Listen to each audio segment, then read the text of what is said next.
Welcome to Spotlight Sessions, where we shine What's a light your story? on incredible. What does accessibility mean to you? What's your mission?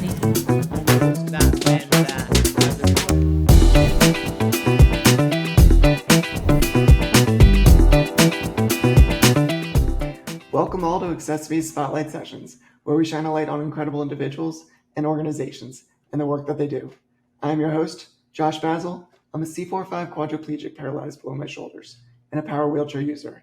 I'm the Community Relations Manager at accessiBe and a passionate disability rights advocate and trial attorney, focused on breaking down barriers to access and inclusion for people with disabilities. Today on accessiBe's Spotlight Sessions, we're joined by Diego Mariscal, the CEO and Chief Disabled Officer of 2Gether-International. Welcome, Diego. Thank you. Thank you for having me, Josh. Really excited to be here. All right, so let's just dive right into it. Diego, tell us a little bit more about yourself. Yeah, so as you said, I'm the founder and CEO of 2Gether-International, which is an organization that supports founders with disabilities. And it all starts when I was born. No, just kidding. But I was actually born in the States by accident. My parents, who are both Mexicans, were shopping, and I was born 6 months and a half into my mom's pregnancy. And so that meant that as a result of that, I have CP, cerebral palsy, which for me manifests in trouble walking, primarily trouble walking, some reading and writing, but primarily trouble walking. I think the benefit of being born in this in the States was obviously that I became a U.S. citizen, but growing up in Mexico, primarily in Monterrey, Mexico, that's the Silicon Valley of Mexico. So I was surrounded by entrepreneurs most of my childhood. My dad owns his own business, and I really saw the power of entrepreneurship in bringing people together and solving social problems. Now, like I said, my dad was an entrepreneur, and I never thought I would do, something similar to my dad. I thought I wanted to go to the UN and save the world and really change the way people saw folks with disabilities. I did some advocacy. I was a Paralympian in Mexico for the national team in Mexico. Won the first medal for my state. Was relatively successful in that space. And then in high school, I created a program that was relatively successful. We would do workshops in schools educating other kids about disability. And that program spread to 15 high schools across the country. 80% of it was corporate funded. And to this day, it still continues to be one of the largest youth-led programs around disability in Mexico. In fact, I was scrolling through Instagram and I saw that they posted some updates, and it's really, really exciting to see that program that I started over, I think, 15 years ago at this point, still going on. And so with that, entrepreneurship was always a big part of my life. And so when I moved to DC, it's 11:15. Thinking, my computer as an accessibility feature will tell me the time every 15 minutes. So just informed us that it's 11:15 a.m. if you guys didn't know that. Anyway, and so I was always surrounded by entrepreneurship, and entrepreneurship was always a big part of my life. So when I moved to DC, thinking that I was going to go work at the UN and sort of change the world that way, I saw that entrepreneurship really had the power of creating social change, particularly by the fact that the unemployment rate for disabled people hasn't significantly changed since the signing of the ADA, right? So there was clearly a problem that needed to be solved, and I felt like entrepreneurship and disability kind of go hand in hand. From the moment we wake up, we have to figure out how to solve problems, how do we get dressed, how we drive, how we communicate. And that same problem-solving skills, if given the right support and guidance, can be really a competitive advantage for entrepreneurs. In fact, many of the leading entrepreneurs in the world, Richard Branson, all the investors in Shark Tank have come out as saying that they have a disability of some sort. And so imagine what would happen if we would have actually invested in them prior to becoming rich and famous. The whole conversation around disability changes. And so that's what we're trying to do with Together International, really using entrepreneurship as a way to flip the conversation around disability. So I'm hearing so much about kind of the power of entrepreneurship, the power of advocacy. So like, do you find that they're both hand in hand? And what can you learn from entrepreneurship about advocacy, or what can you learn about advocacy about entrepreneurship? Yeah, that's a really, I think, wise observation. Um, I have a friend who you and I know, who is also in a wheelchair, and she uses attendance to help her navigate the world. And we spent, a significant amount of time together, and I'm always amazed of how eloquent she speaks and she's able to communicate, and also how warm and inviting she is towards everybody. And I feel like she's had to develop that sense of skill as a way to advocate for her needs, given that she in some ways depends on other people to live her life, right? And so she's had to develop this amazing communication skills, right? Just as a way to navigate her disability, but that also translates into the work that she does, and the advocacy work that she's able to contribute. Similarly to me, I think one of my greatest skills is resiliency, and I always tell people, there's this popular saying: doesn't matter how many times you fall, it matters how many times you get back up. I have literally, with no exaggeration, fallen more than 1,000 times in my life, and more than 1,000 times I've gotten back up.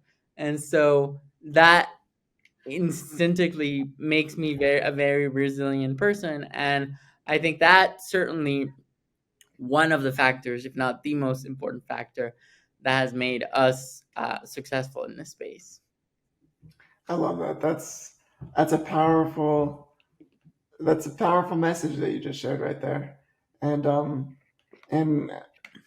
so much for me being paralyzed below my shoulders, I'm very dependent on my attendance, very dependent on technology, but I'm very independent through my attendance and independent through that technology to give me a voice and to be able to do kind of what my mind is set out, whatever my goals and sites might be on.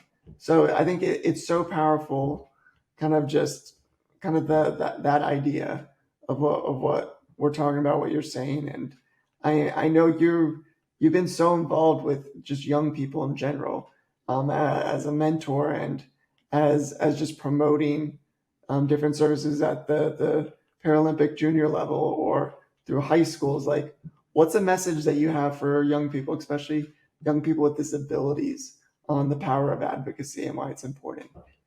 Yeah, I mean, I think that I didn't necessarily chose to do work on young people. I think I just um what was a young or I still see myself as a young person, right? And so it's just kind of the space that I knew.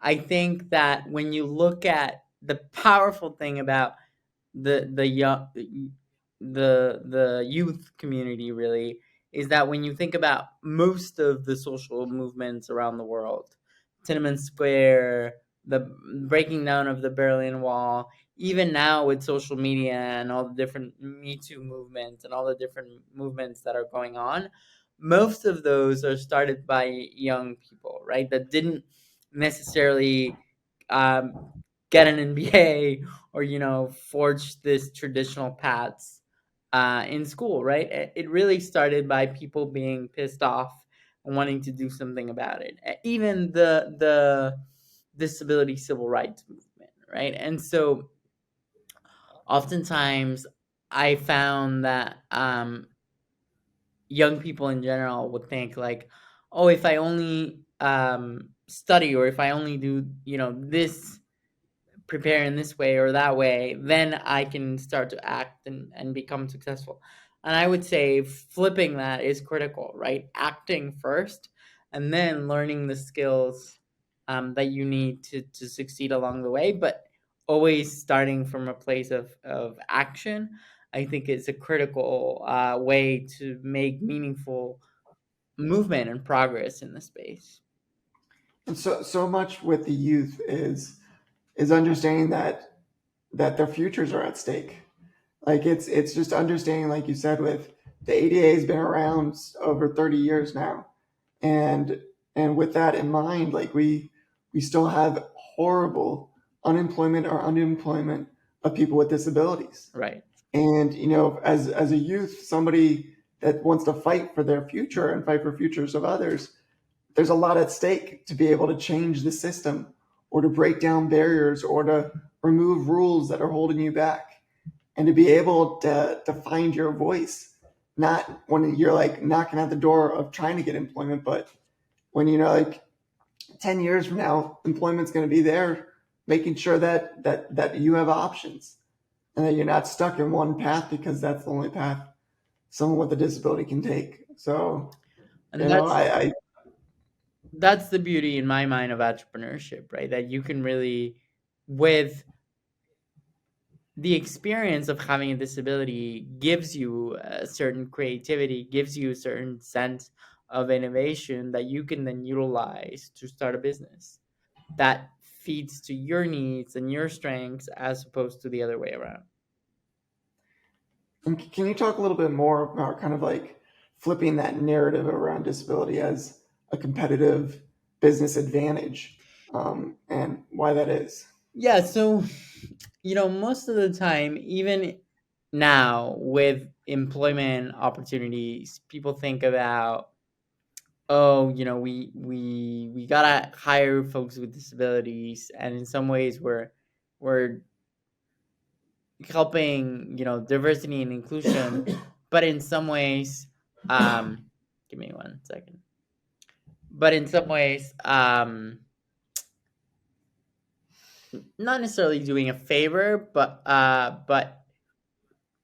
not really looking at the potential, always having sort of a glass ceiling of what is it that disabled people can or cannot do based on the perception that society may have of somebody with a disability, right?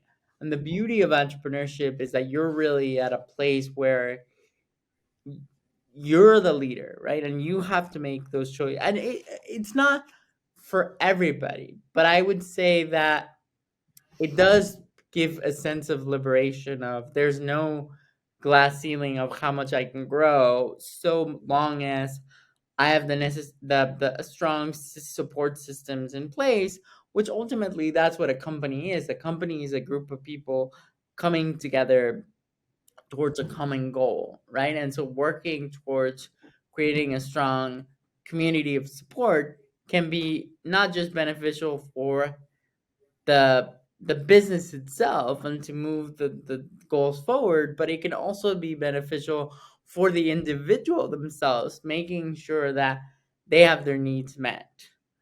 A very clear example is I really enjoy talking to people. Writing is not one of my strongest suits, right? And so I've been able to create a team where I don't do most of the writing, I do most of the talking. But really, my team is able to support me in the writing components. And so that's been a really critical example of building a team around me that is able to support me both personally and professionally. I love that, and that's smart business right there. And with Together International, you guys support a lot of disability business startups. I would love for you to kind of share one that you guys backed and kind of why and what that organization's doing. Yeah, well, I think I mean, there's so many that I can think of, but one that comes to mind that I saw recently is Keely Catwell from Sea Talent. Her organization was acquired and she was one of our second cohorts, and her company was acquired for close to $10 million. And so that's an example of somebody that was able to not just learn from our training and our programs, but really build a community of mentors and supporters that were able to take her to the next level. And she's doing amazing. She was just at the One World conference. I think the Meghan Markle was there. We were also together at the K Ventures, which is a fund that the Kennedy family is putting together.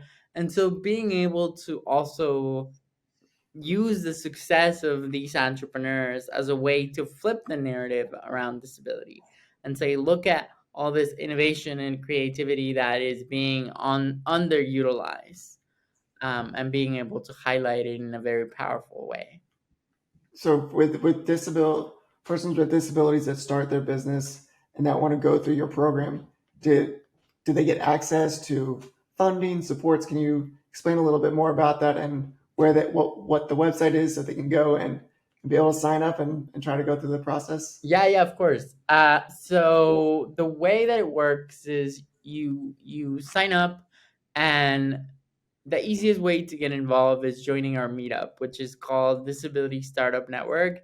Anybody can join. Once a month, we get together and we just brainstorm about, what are the challenges that each of us are facing as entrepreneurs, and we try to crowdsource solutions. That's kind of the easiest program that anybody can get involved in. And then about once a quarter, we also have accelerators. These are intensive programs where entrepreneurs will get access to coaching, mentors, peer to peer support services, funding. And that's a pretty competitive process. We usually get about 100 applications, and only 10 of them, 10 or less will get accepted. But it's a great way to build a community of people and community of resources that can help you be successful. And many of them will start, for example, coming through the meetup and then build their way up to joining on our accelerator program. And we are in the process of building a fund, a $5 million fund, to actually invest in the companies directly. That's absolutely incredible, Diego, and Thank I you. love the work that you're doing and just that you continue to do, and just it's I just applaud you, and please can you keep doing it and energizing the world, keep flipping the narrative, and I just thank you so much for your time today and for being on accessiBe's Spotlight Sessions and been a wonderful guest, and thank you again. Thank you for having me, Josh. Really, really appreciate it. And to all of our viewers that have stayed to the end, thank you for making it, and until next time, take care, everyone.